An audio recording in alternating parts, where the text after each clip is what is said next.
Care was actually done this morning, and we'll move on from that part. The next item on the agenda is apologies or declarations of interest. I will declare an interest in one of the submitters, which should be one of the last ones today, and that's appears to be the Automotive Association, because I am a board member of the Automotive Association, but I've had no input into the submission in any shape or form. So that's just declaring an interest. Is there any other interest declared with any of the submitters today? No? Excellent. And we've got no apologies, so everyone is here. And councillors, I'll just remind everyone that this is being live streamed. So what I need now is a mover and a seconder for item 4.1, which is the Whangarei Heads Speed Limit Review hearing. Councillor Peters will move, Councillor Olsen will second. Councillor Holmes, Councillor Olsen, sorry, I was looking over here, I said Councillor Holmes. Sorry, apologies for that. Councillor Holmes, I knew Councillor Holmes wanted to do it because it's all to do with his area. I'm happy for Councillor Holmes. And you'll second it. I'll second it. There we go. Right, so we're now going to move on to the submitters. That's right. All those in favour? Aye. Any opposed? Carried. Right, so now we'll move on to the submitters. Now, I just need to remind all submitters that will be taken on the time that they arrive. As you can see on the board there, listing the names up there with the page numbers of the agendas. I will also announce the page numbers because the page numbers that are on the board may not align with the page numbers on the computer. Submitters will have up to 5 minutes maximum, and a bell will ring to speak to their submission. We encourage you not to read your submission because the councillors have all had the opportunity to read these and have actually gone through these. So hopefully you can provide extra information from your submission. Probably the only other thing is no decisions will be made from this meeting. So it's a time for you as the submitters to make your point and make your point very clearly across to us. And the councillors at the end of your 5 minutes have an opportunity to ask questions. Okay. Sorry, Councillor. The time limit. Yes, I've just said that, Councillor Holmes, about the time limit. So the first submitter at this present moment is... So the bell system, is that going to be working? Councillor Cooper, I've already announced that the bell will be rung after 5 minutes. Sorry. It's at the end of the 5 minutes, that's when people stop. Correct, Councillor Cooper. The first submitter is Logan Carter. Would you like to come up to the front here? Now, his submission is on page 17 of the attachment, in the computer version, 16 in the paper version, and I believe Councillor Cooper has the paper version.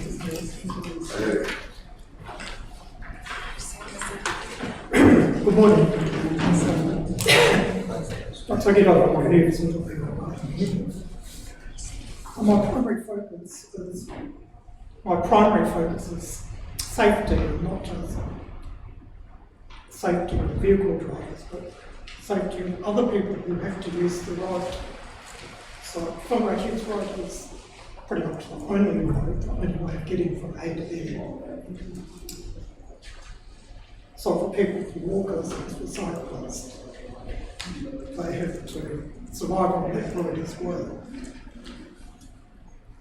I live in Retahi Road in McLeod Bay, and I'm a regular cyclist and driver on those roads, so I've got a lot of close experience.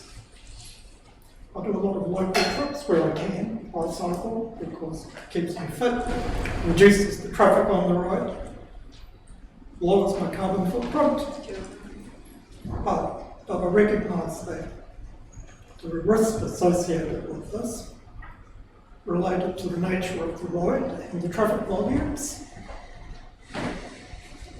the risk to my personal safety, also a risk for other drivers because it's surprising how many people will choose to overtake on blind corners.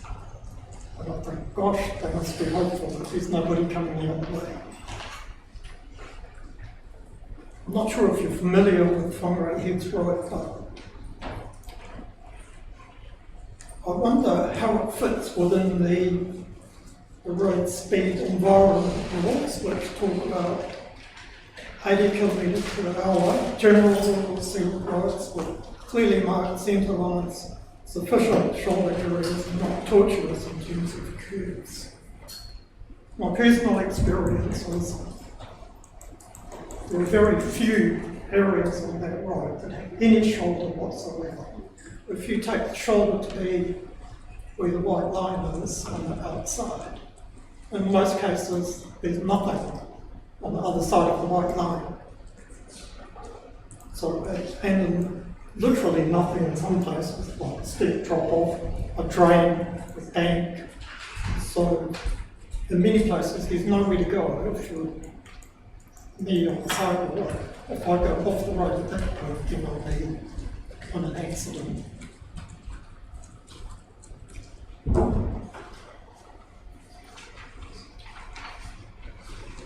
I cycle between McLeod Bay and Parrawal Bay because there's slightly less traffic and slightly more open bit of road. But I don't cycle between Parrawal Bay and Whangarei because, particularly from Tauranga Road through to Wharf Road, there's a lot of blind corners on the road, no shoulder, steep drop-offs, banks, etc. But then you go across the causeway, and there's only the carriageway and the curbing, and then onto the sea. And further around, like Solomon's Point, there's a similar situation. There's only the carriageway, curbing to the sea on one side and bank on the other, and so on and so forth.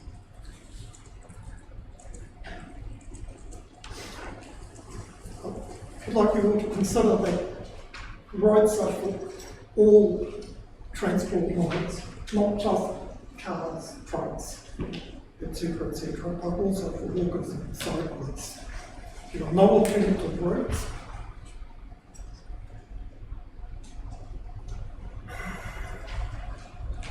So I think, in general, I support the speed reductions.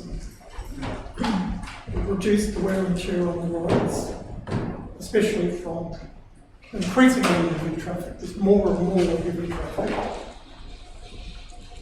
And the road is increasingly fragile, as we see, especially at the moment. Saves energy, will make it safer for walkers and cyclists. It actually won't add significantly to the travel times. But realistically, nobody is doing 100 k's all the way from McLeod Bay to Whangarei. It's just impossible.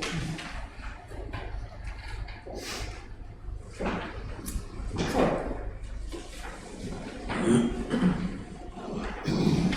I did have a point which I never made in my submission, but after I had done a little bit of homework before I came into talk, I had a closer look at the technical report, and I note that the 80k limit is for general rural sealed roads with clearly marked centre lines. And I actually question whether Whangarei Heads Road comes up to that standard. And I know that wouldn't go down very well with a lot of car drivers, but perhaps 70k would actually be a safer and more appropriate limit. So, that's all, thank you. Thank you, Mr. Carter. Is there any questions from the Council? Councillor Peters. Thank you for your presentation.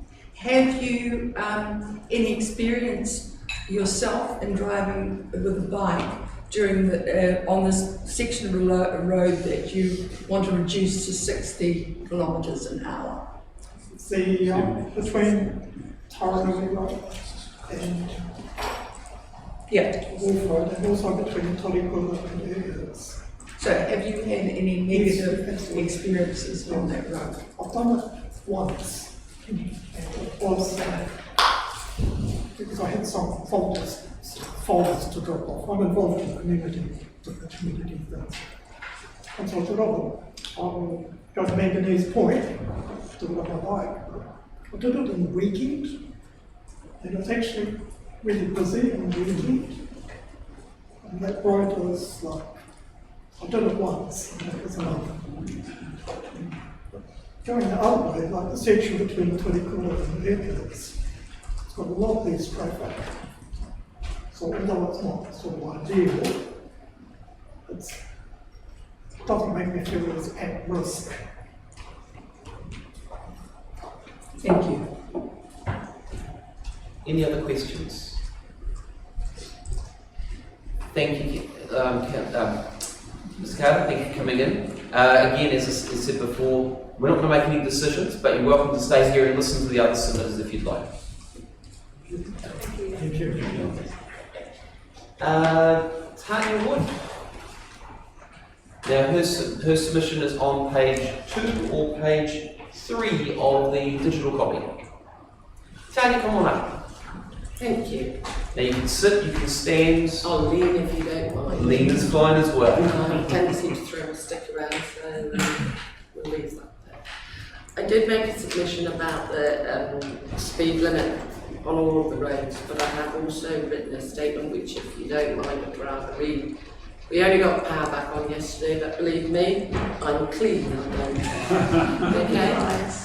So this, I don't live out at Oceans Beach, but I live in Whangarei, and I do feel that every coast road, whether I drive to Ocean Beach, Whangarei, or anywhere else, we are all affected. I'm quite happy to leave this after the event, and I'm quite happy if you want emails and copies of it. What I've written is basically we have many small communities that live in coastal areas. These communities always help each other in times of need, and we all do. Some as poor as church mice, some without them. Some who without them would not have a community. Some who work extremely hard to stay afloat and get ahead. Others who own houses that they visit as often as possible. We have a second community that comes to the coast, and it is generally everyone from the town and other visitors. These are the people that do not recognise the speed limits along the roads. The roads to all of the communities outside of our town are very low in standard, in my opinion. The road I live on was due to be sealed on the 5-year list 20 years ago. It's just been done with very unfortunate termination of it. Cat's eyes are an issue. We have them halfway up our road and no white lines, and the other half we have white lines and no cat's eyes.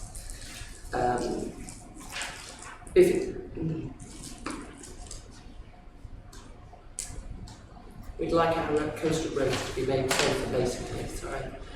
The way that I feel that could be done is an increase in the road speed signs, which was my submission in the first place. We have one sign at 26 k's at Glenbervie School that says open speed, so it's a white brown sign with black lines through it. There is no other road sign for 26 kilometres. We have people driving at 50 k's, 30 k's, 120 k's. We need signage. If the metal signs are too expensive, can we please have painted ones on the road? 80 k's is inadequate speed for any roads such as we all live on the coast. What we need to do is make people aware of what the road is like. When you have double yellow lines, people have a tendency to not only take as much. When you have single white lines, they know that there's a turn coming or an intersection. When you have dotted white lines, we have an awful lot of imbeciles that have a tendency to think, oh, that's all right, I can drive like that. Many accidents happen in the silly season. When we get an influx of visitors, we're constantly trying to find road information. GPS is not available because GPS will invariably say, this is a 50k zone, this is an 80k zone. We don't have that reception out in our community. We will always race, we'll always want to get there faster than everyone else. It's unfortunately in our nature. But please can we have more signage? More than anything else, I would like more signage, because people do not know the speed limit. And it's not just Whangarei, it is Ocean Beach, it is Whangarei, it is all the coastal area. You have 8 signs between the town centre and Whangarei, which is a 6k distance. I don't know. I use a mobility scooter at times, and believe you me, it scares the shit out. So, you know, it's a tough call for you. The road I mentioned is actually our road, and I have a couple of photos that, if you want to see how it's been finished off, is quite significant. This is, I've only got one, so you have to show it. This is the area that they have finished my ceiling here. And what it does is the dotted lines have a tendency to go to the left at the end of that road. Now we have a lovely walkway at the end of this, where people want to drive up and want to walk. There is no road sign identifying which way they should go and which is the main road. The dotted white lines actually lead them up the hill to a completely different road. So we've got the dotted lines right to the end of the time seal. I can't see very well this side. This here is actually the main road, continuation of the road. This here is up the hill to a completely different road. It does have a stop sign, but people don't seem to notice that. I don't understand why it was finished off there, but this happens quite a lot in coastal areas. As I said, I'm quite happy to leave these, and you can certainly have a read, but I think we need more road signage. If we can't afford metal, well, our road is a dead-end road. It's just been tower sealed, and we do have a spare 100k sign if somebody wants to remove it and put it somewhere else, because I don't think it should be 100k's, though a lot of people do. So that's my comments. Thank you, Tanya. Appreciate your comments, and I'm sure the staff would really like to have another one of those signs. It's spare, going for free. Councillors, is there any questions? Councillor Kingsley. What road is it that you live on, sorry? I live on Whangarei Road in Whangarei. There's a beautiful walkway at the end, if you can find it. No other questions? I will leave this quite happily, as I said, if you want to copy, I'm quite happy to email you. Nicoline will take that off you right there. Other than that, I'm not all business, but hey, No, the scheme of things, I think we've all done very well. I think we have done too. Well done. Thank you very much for coming in. Thank you. Colin Edwards, come on up, and your information's on page 5 or page 6 in the digital copy. Colin, you've heard my usual spiel. You've got 5 minutes. Go for it. Councillors. The only thing we're really concerned about, of course, on the head road is safety. We all agree with that. The absolute black spot in the whole way is Parra Bay Village. People speed through there, they've done some tests, they just go for it. What we need there in conjunction with a low speed limit is speed bumps. Now, people say you couldn't possibly have that, it's a main road. Whangarei has speed bumps. It's got one right in the middle of town. It is brilliant. It slows people absolutely down. Nothing else is going to work. Speed limits are not going to work there on their own. So speed limits, and it's not hard to put those humps in. We'll save children's lives, I believe. We live near Wharf Road intersection, and that's been a black spot for crashes. We've had, I think, 30 crashes in the last 5 years. I believe that the speed limit there is only part of it. 3 years ago, we sent photos in of crashes, but no one had been killed, so it did nothing. We wanted a barrier and a chevron. Now, after that death, which I'm sad to say, I think was unnecessary, we've now got 500 poles, red and white poles going through that corner. There will never be another crash on that corner with those poles. So there are other places where we need barriers as well as the speed limit. The proposed changes of speed limit, there are 20 different changes. I think that's too many. People going in and out of speed limits all the way. I don't know if you realise, but we're very civilised people down in Whangarei Heads, and we're very sensible drivers, except for one or two. So I'd like to make comment on the effect of speed limits. When you come from town, from Whangarei, there is the Beach Road intersection, and there's a straight which goes out for some hundreds of metres, and that is 50.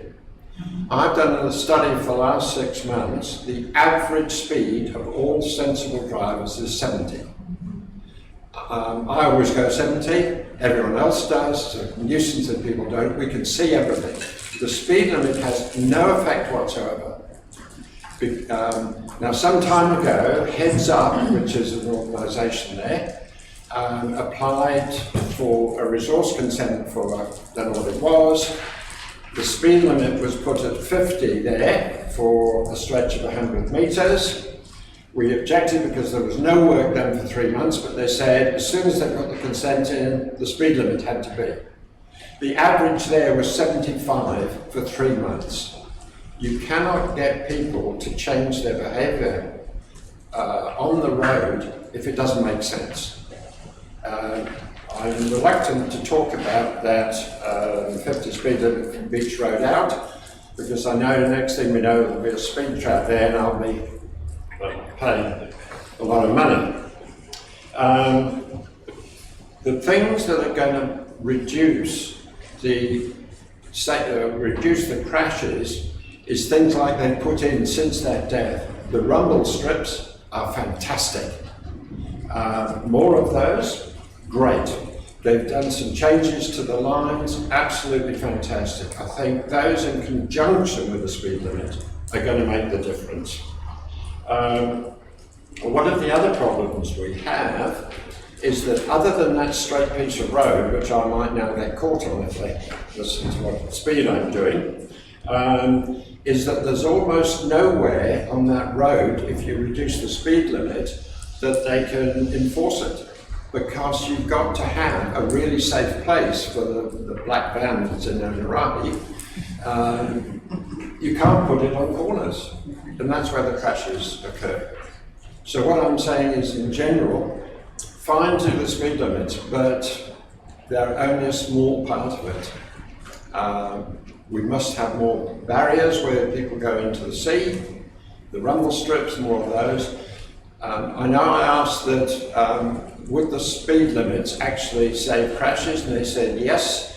The research is that about 10 to 15% less crashes. There will be less crashes next year because of what you've done at Wharf Road and the rumble strips anyway.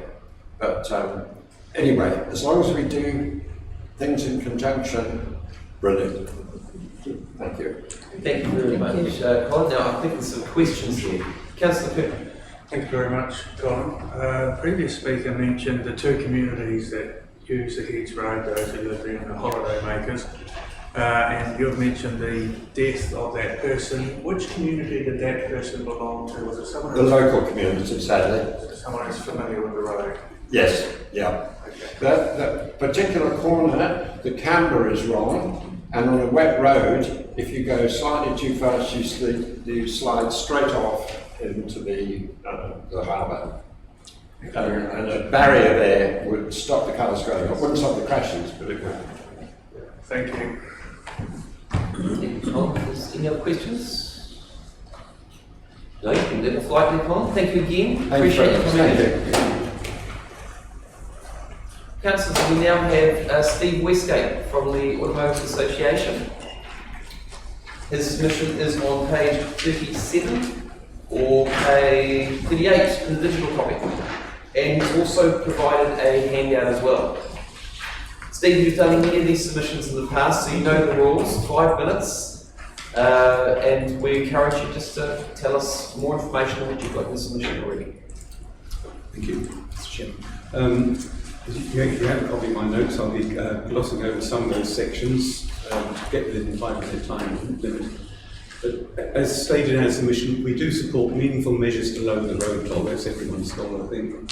But along with speed limit changing, we must see engineering upgrades. The previous speaker talked about crash barriers, and certainly on the fisherman's point, once those W-guard rails went in, the number of crashes into the sea there reduced significantly. We support many of the proposals in this review document, especially 80k speed limit on the open road, 60 on unsealed roads, and VSLs around schools. But we do have some concerns about the more detailed proposals, and Colin has actually referred to the number of changes which we have referred to. Waikato's, some speed limits must make sense to motorists. We support standardisation of speed so that drivers have a reasonable expectation of what the current speed limit will be. Too many speed limit changes over short distances will result in confused motorists. 1.6. Waikato University's Dr. Sam Charlton, a recognised expert in the field of driving psychology, emphasises the need for roads to be self-explaining. He uses the term self-explaining roads to refer to roads that provide a series of perceptual cues and clues as to how they should be driven. Whangarei Heads Road is a high benefit road, but the various speed limits of 30, 50 and 60 now proposed for sections of the various settlements along the Whangarei Heads Road are anything but self-explaining. We support a uniform, predictable and consistent speed limit, which we suggest should be 50 kilometres an hour through all the settlements in the review area, Waikaraka, Tamata, Alpara Bay, etc. To have a speed limit change every 1.2 k's or 73 seconds is somewhat excessive, in our opinion. Motorists will be looking out for speed limit signs, trying to remember what the last one was, and looking at the speedometer before they get to the next one. It all distracts from focusing on the road, on other road users, and driving to the conditions. So section 3, we ask the question, are the review proposals targeting the high-risk areas? And in particular, at Para Bay Village and Taurikura, the proposals are to have a 30k speed limit. When we look at the police CAS record system of crashes, we see that at Para Bay, over a period of 21 years, there have been 5 recorded crashes, 3 non-injury and 2 minor injury. So with no recorded DSIs, what are the anticipated safety benefits? Its whole focus of the Road to Zero is to reduce the DSIs, deaths and serious injuries. And the same applies at Taurikura, 4 non-injury crashes over 21 years. The reviewed technical report lists several reasons why certain speed limits may not be appropriate. And these include a speed limit is not self-explaining and compliance is expected to be low, consistency with other roads, and avoidance of multiple speed limit changes. It does appear to us that all 3 of these reasons are valid for rejecting the proposed 30k limits at Para Bay and Taurikura. The changes are being promoted as safer speeds, but no evidence has been presented to show the current speeds are unsafe. We do recognise the problem of speeding traffic that Colin Evans referred to. In 2018, WDC undertook a speed survey there. The highest speed recorded past the shops was 126 kilometres an hour. The median speed was 46.9 k's. The 85th percentile was 56. So, about 20% were going above the 50k speed limit. So, we think enforcement is the answer. Colin suggested speed bumps. I know people who had speed bumps installed in their vicinity, and they consider them to be a menace. They create additional traffic noise. I know people who had put in double glazed windows to cut out the traffic noise where cars slow down and then accelerate away from the speed bumps. We could end up with speed bumps over the whole of Whangarei district if we thought that was the solution, and we do seem to be heading that way. So we would like to see more enforcement to target these idiots who think the rules don't apply to them. And I refer in section 4 to these high-risk drivers. Each year the police issue about 80,000 infringement notices for speeds more than 20 k's above the speed limit. 16,000 for speeds 30 k's above the speed limit. We do have a problem on our roads, and the main problem is these high-risk drivers who account for 50% of fatal crashes. So how effective have the speed limit changes been to date that have been made in our region? I'm quoting section 5, Whangarei Heads and Whangarei Village. We've got 30k zones there, and I've been involved with traffic travelling about 45 through there and 65 through 50k zone. Feedback I've had from local residents on those speed limit changes range from rather silly to utter lunacy. That road now is a de facto State Highway 1, and we've got raised pedestrian crossings in areas where there's very little development, and that's causing havoc for trailers and all sorts of things. Yeah. So we are concerned that the message is being sent that a new lowered speed limit is a safe and appropriate speed, but it will not be under all conditions. What might be a safe speed when there's a high level of pedestrian activity will not necessarily be a safe speed late at night when there are no pedestrians around. So most responsible drivers will drive to the conditions, and we've got to rely on the judgment of those people to a large extent. The idiot drivers, they ignore existing speed limits, they will continue to ignore speed limits. Thank you, Steve, for that. Is there any questions for Steve? Councillor McKenzie. I note that a fatality, the percentage of fatal accidents if a car is travelling at 50 kilometres an hour and hits a pedestrian is 80%. At 30 k's is 10%. So there's a significant difference there. How many reductions in the change of speed limits would there be if you were to go to 50 kilometres an hour rather than 30? Because you said there were 20 proposed changes in speed limits. Well, 50 is the current speed through those settlements that I referred to, and there have been no serious injuries or fatal crashes recorded over the last 21 years. Sorry, that's not the question. The question was how would there be a reduction in the amount of changes in speed limits? You're saying there's 20 with the proposed 21. What we're proposing would see 11 changes. In some areas we've proposed extending the 50k limit into what would be 80k zones because we see safety risks there, such as at the junction with Scott Road, Tamar Trail, the top of that hill. We would like to see traffic doing 50k's and not slowing down to 50 from 80, because when most traffic, when they hit a speed limit change, they are travelling at the old speed, not the new one. It takes them a couple hundred metres to slow down. So we are advocating for more safety considerations in some instances where we think it's appropriate. Any other questions, councillors? Steve, one of the statements you made, I just want clarifications for the other councillors here. The 126k is clocked. That was past the school as well? It was, I think it was between, the site was between, by the shops possibly, yeah. But it's certainly in that location where the shops in the store are. Not bad. Any other questions, councillors? No? Thank you, Steve. Appreciate the presentation. Thank you for the opportunity. Not a problem. Councillors, our next submitter is Raymond Weir. Sorry, I'm finding it hard to read the screen down there. Must be all the letters again. Now, her submission is on page 10 or page 11 in the original version. So, my name's Raymond Weir and I live at 1286A Whangarei Heads Road, which is directly opposite Taranui Road, going down to the village. It's in 1 kilometre right into the middle of the village of Mount Base.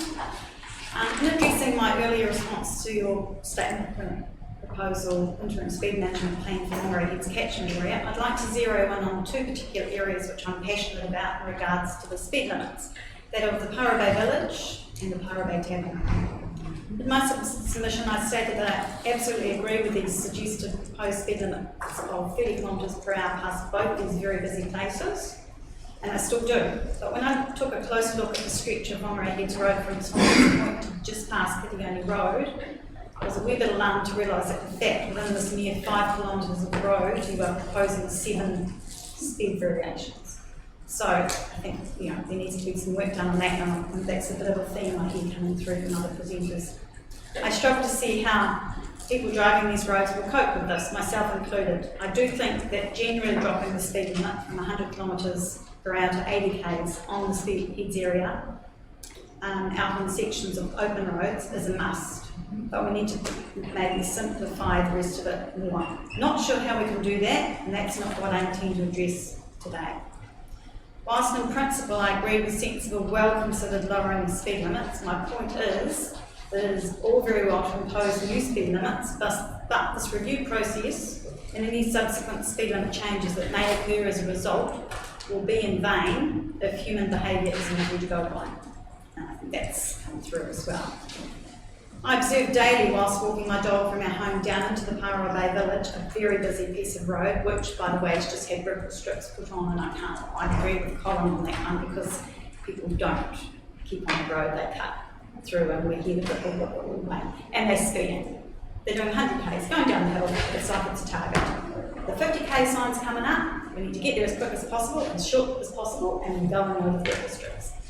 But hey, you know, if you think it's a good, safe thing, well, you know, we'll have to go with that.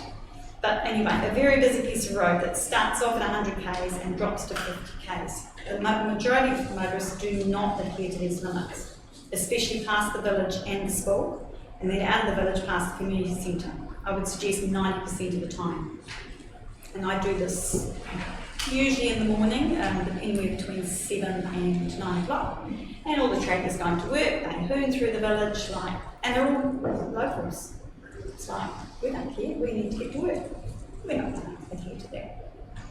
So I in fact wanted to get a speed camera, laser camera, and try and do a little bit of research, provide some facts myself, but I thought, oh, yeah, I'm not a policeman here, and I don't want to be seen to be doing that. So I'd like to know what the stats are from the speed camera van that is actually in the village from time to time. But anyway, why is it they don't adhere to the speed limit, don't take any notice of it? Because they can, that's why. There's no enforcement and there's no consequence to their ignoring the speed limits. Occasionally we see a speed camera van in the village for a couple of hours. We're talking about, once I've gone past that, I'll just speed out of the village mentality. Daily human misbehaviour, because they can. Therefore, in my opinion, the only logical answer to ensuring we protect our community and those visiting our paradise as well, particularly in the very vulnerable sections of the school and tavern, is to impose a deterrent to these said human beings able to continue to speed. And the only solution I can see will work is through installation of speed humps at the appropriate places. Deterrence is the only way. They will have to slow down. It's a no-brainer, really. I can't see any other way to ensure speed limits being adhered to, whatever they end up being. Please, please, please, I implore you to force motorists to slow down. Thank you, Raymond. Thank you for your submission. Is any questions for Raymond? How's this? No, you must have answered all of their questions. Thank you very much, Raymond. Appreciate you coming in. Thank you. Councillors, the next submitter is John Green.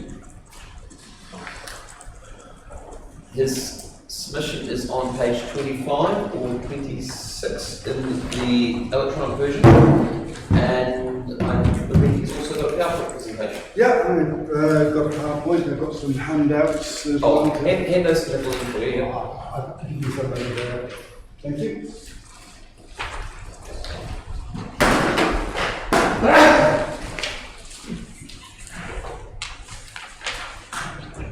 Yeah, I'm here to speak on behalf of the Ocean Beach Residents Association. The current membership is about 60, so it's very forward. Just a review of what the Silver said in the report. This is the technical version. That the third option was put down to 40 kilometres per hour. Note the options were 30 kilometres per hour. And it then talks about the reasons behind that, which I'm certain you can read before we go. Our one comment on this is that we noticed that in the recommendation for the car, there was mention of a pre-notification of community feedback and things like that, and a strong desire for slower speeds. There was no such mention of anything like this to do with the Ocean Beach recommendation, even though we wrote to council when mid-2021, something like that. We had meetings, we had Jeff Devine out, we had to talk to him about things, and on his recommendation, we couldn't change the speed limit. His recommendation was, we're going to have this process, so wait till that comes on. But in the meantime, we put up signs around the village saying, shared space, please be careful, things like that, at the expense of our Association. So, but I was surprised there was no mention about the fact that we've expressed a strong desire for lower speed limits, slower speeds in the report. I'm not certain how that was overlooked. Anyway, moving on. Also in the report, page 7 of the report, if you wanted to access it, there's descriptors about what these speed limits refer to. 40 kilometres per hour is the urban, it says urban residential areas. I'm not certain that describes Ocean Beach. Also, urban residential areas generally have footpaths and things like that, indeed some of the cycle tracks. The 30 kilometres per hour is the descriptor of that. Again, it's just reproduced from there. And to me, that's a far better descriptor of what Ocean Beach is like than the 40 kilometres per hour descriptor. So, so we would say that we feel that Ocean Beach is better fit for 30 than 40. Moving on, there's two other things we'd like to see in there. Firstly, we'd like to see the lower speed zone starting before the top of the hill on entering the village, rather than Breakers Lane. At present it says up to Breakers Lane. We think that's a bit too far in because there's significant hazards before you get to that. And the second thing is creation of one of these shared zones. So there are shared zone signs, please share responsibly, and all of those kinds of things. There's one at Urquhart at the moment and has been for some time. Talk about the bend. That's the view as you come into Ocean Beach. You've been down what we call the Big Dipper, you come up the other side, and that's what you see. We would like you people to be getting a 50 limit about the time they're getting near the top of this. Firstly, it's a lot easier to slow down when you're on a hill going up than it is on a hill going down. So it's a natural thing to be slowing down as you approach the top of the hill. Secondly, it'd be useful if cars reducing speed because on this bend there's a significant number of hazards. So we would want to go around this bend a little more slowly than the speed limit is, which is your recommendation was 80 to 100 at the moment. You can see there on the map on that bend.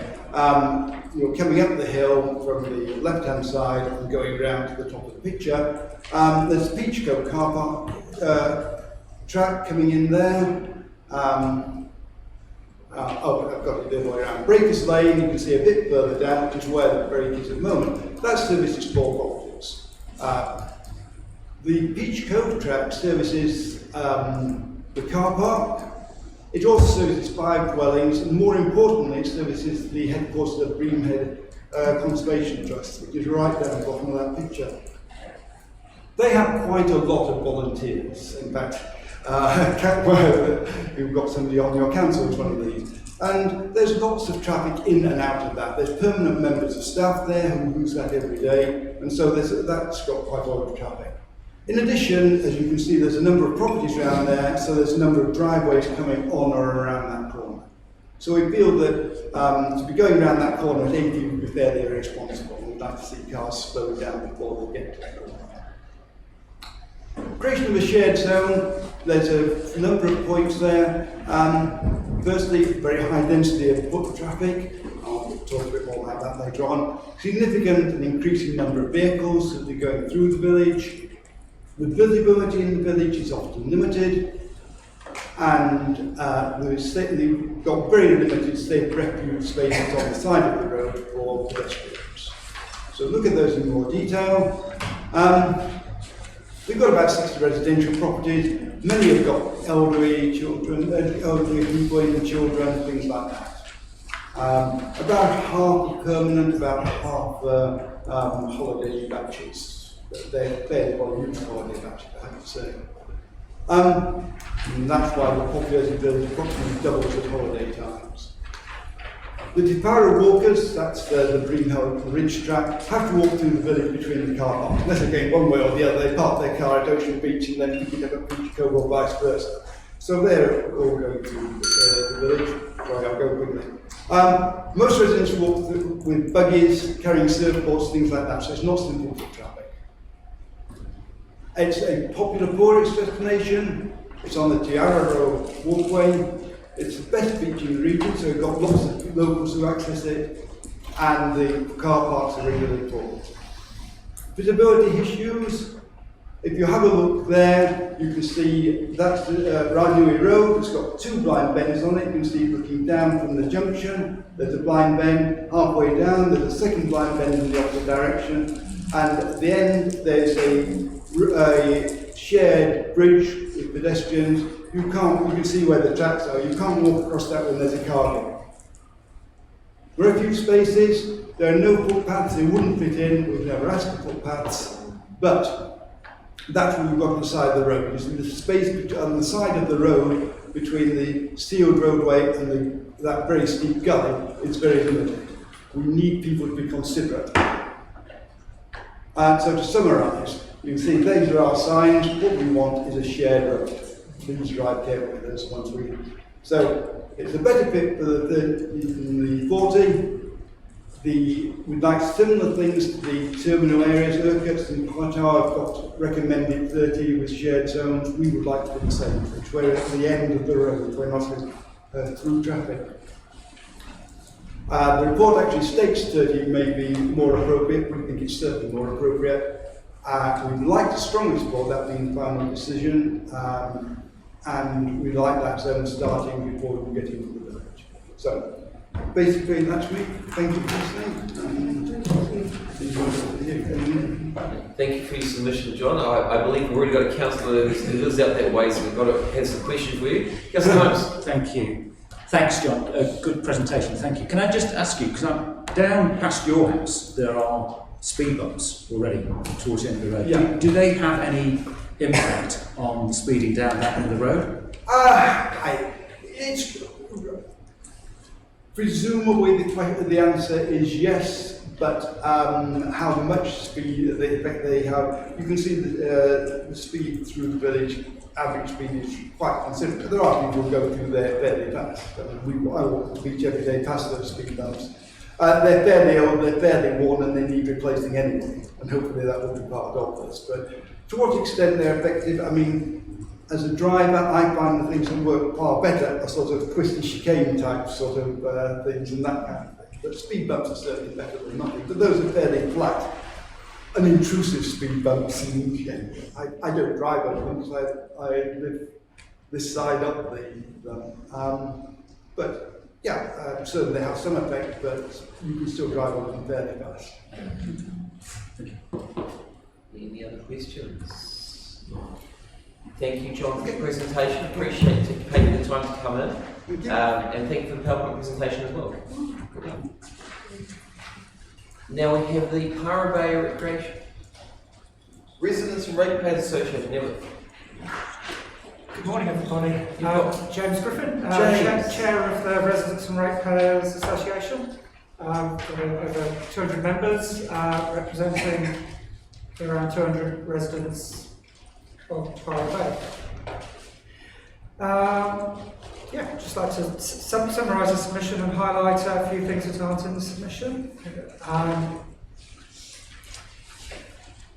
Firstly, just highlight that we do strongly support speed limit reductions of 30 kilometres per hour around schools and 80 at Whangarei Heads Road in general.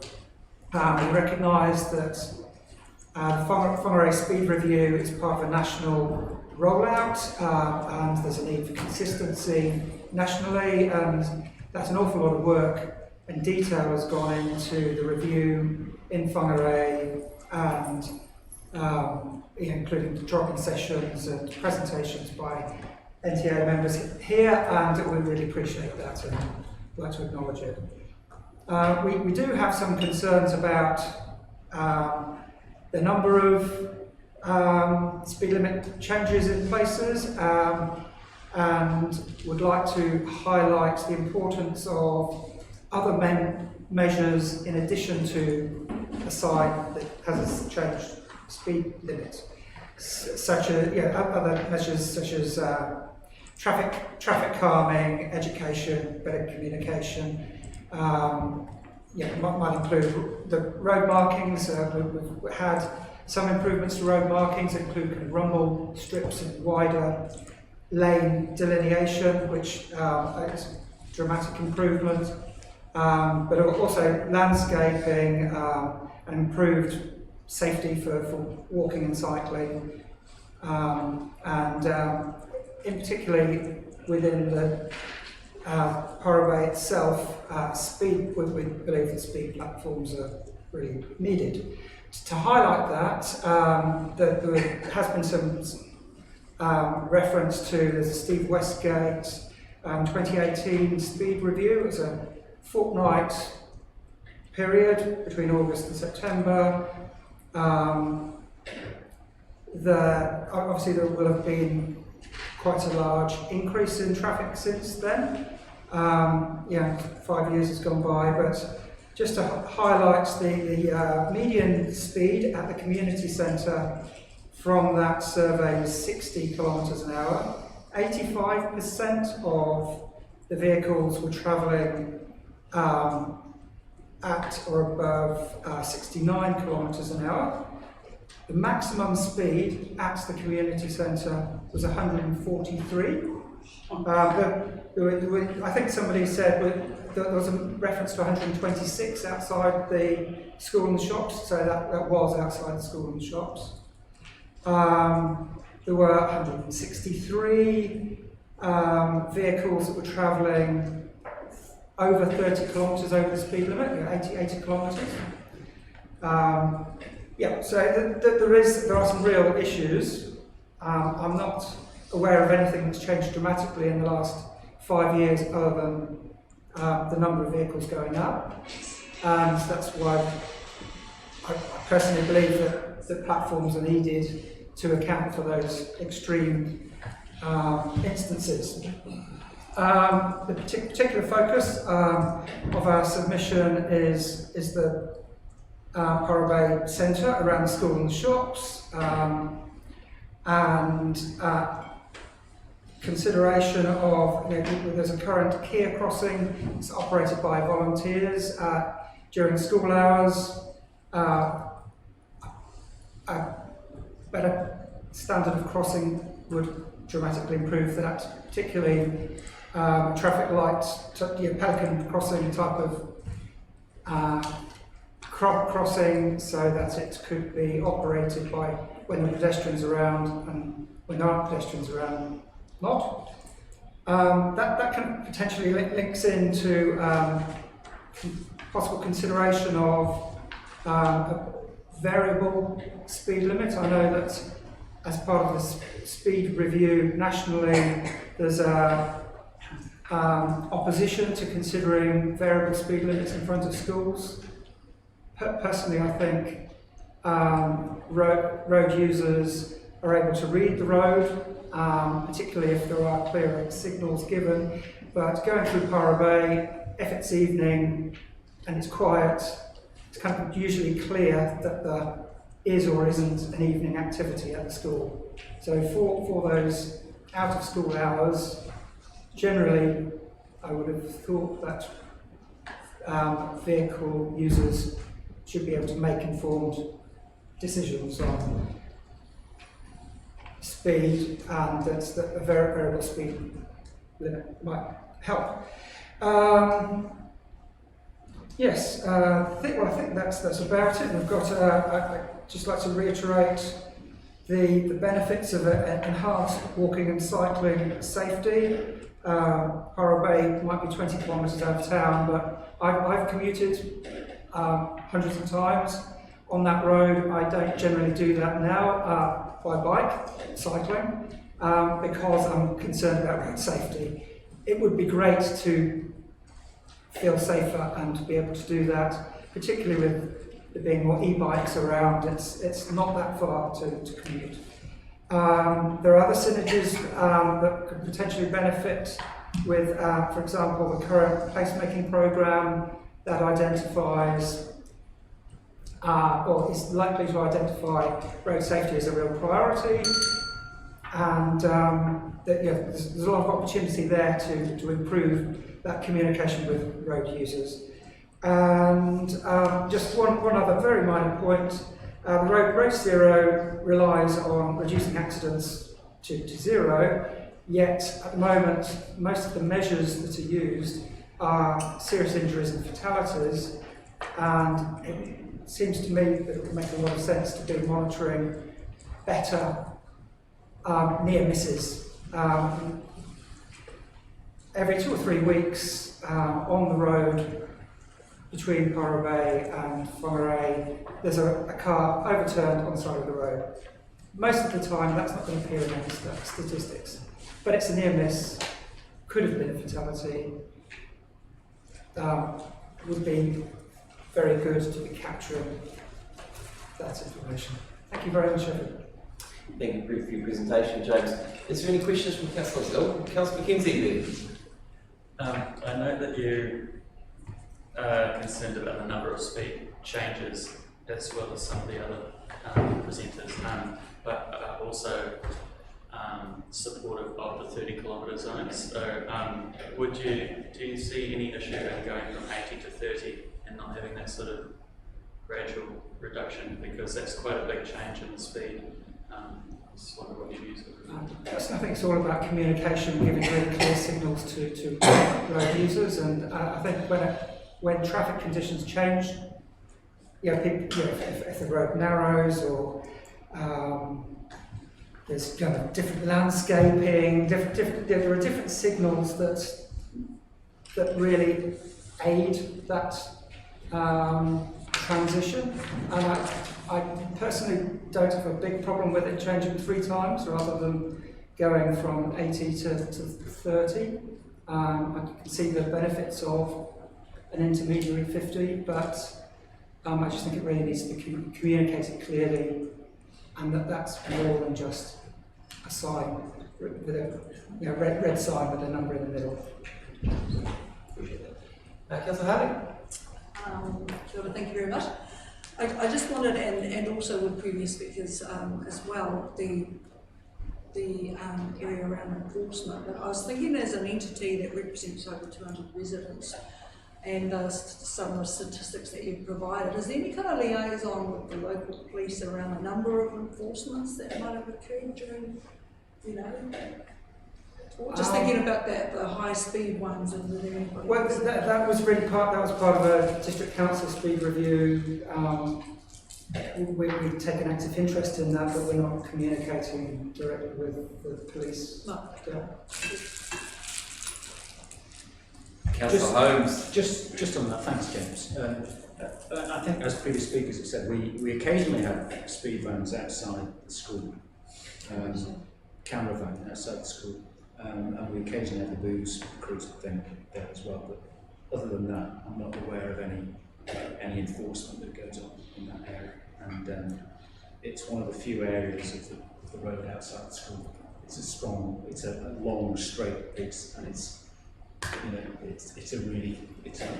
obvious place. Councillor Holmes, I'm well aware of the situation. I'm just reminding councillors that it's time for questions, not statements. I'm sure there was a question there somewhere, but I've lost it. Thank you. James, probably the biggest question that I have, being, since you do represent the Residents Ratepayers Association, of all the speeders, I'm guaranteeing the community know who those speeders are, and I'm guaranteeing that they may know, are they all local people? That's the question I'm really asking. Yes, they are, and we do communicate regularly with them, and we would like to advocate, outcomes of the speed review to members. We do regularly send emails out. So yes, we communicate with our members.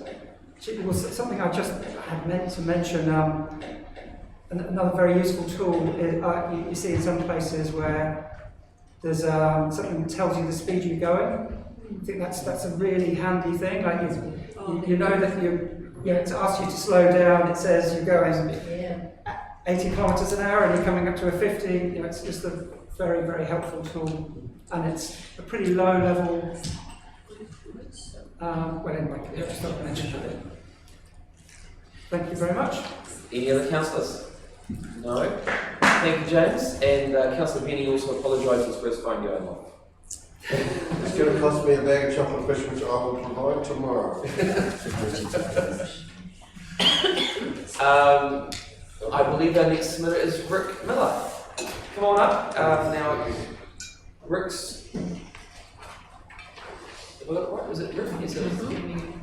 Oh, you just stand for Jan Boys. And so the submission is on page 50 in the electronic version.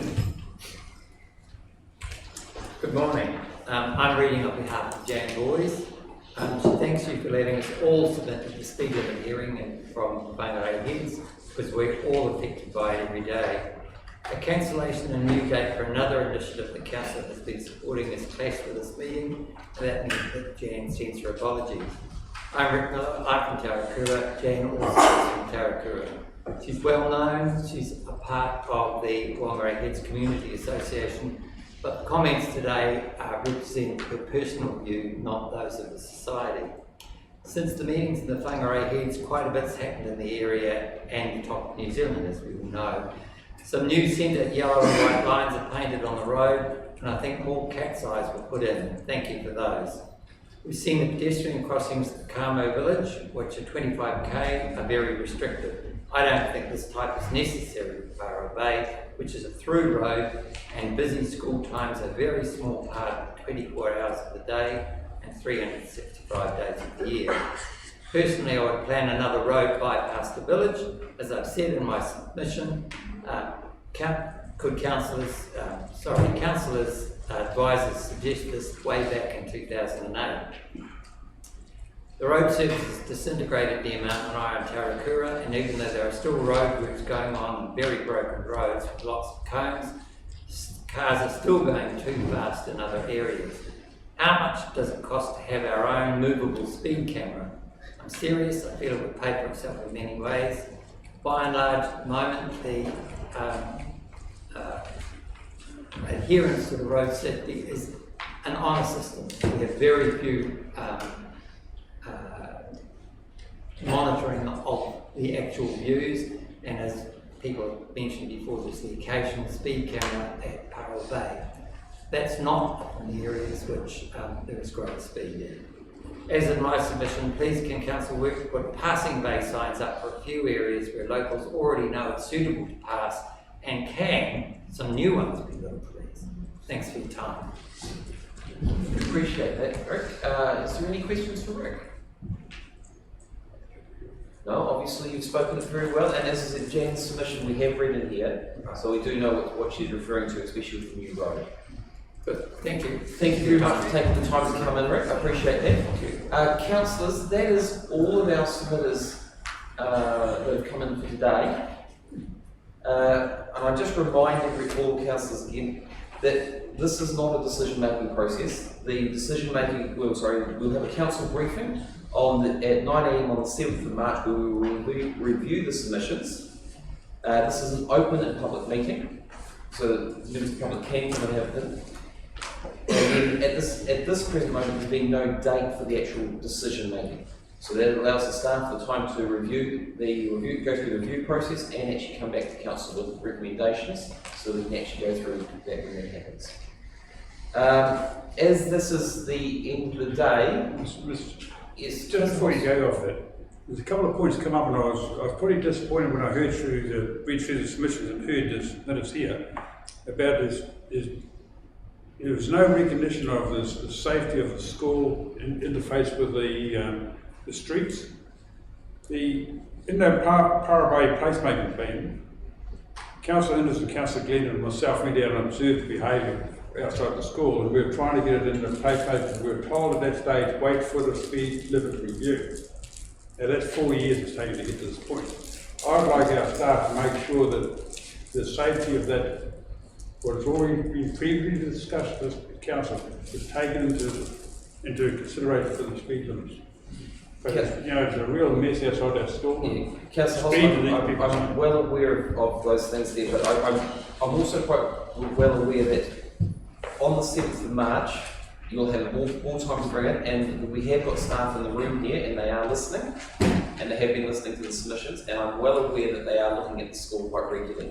So as again, I'm just saying that this is really just the time for hearing the submissions today. 4 years gone by. I hear you, Councillor Holst. That's why we're getting things done this term, aren't we? Councillor Harding, did you do the catechism to start with? Or? Yes, I did. Yeah. I just wanted to ask, is this the only time for submitters to be heard? That is so correct. if it goes on the 7th of March, that's not another open. No, it's not. Thank you.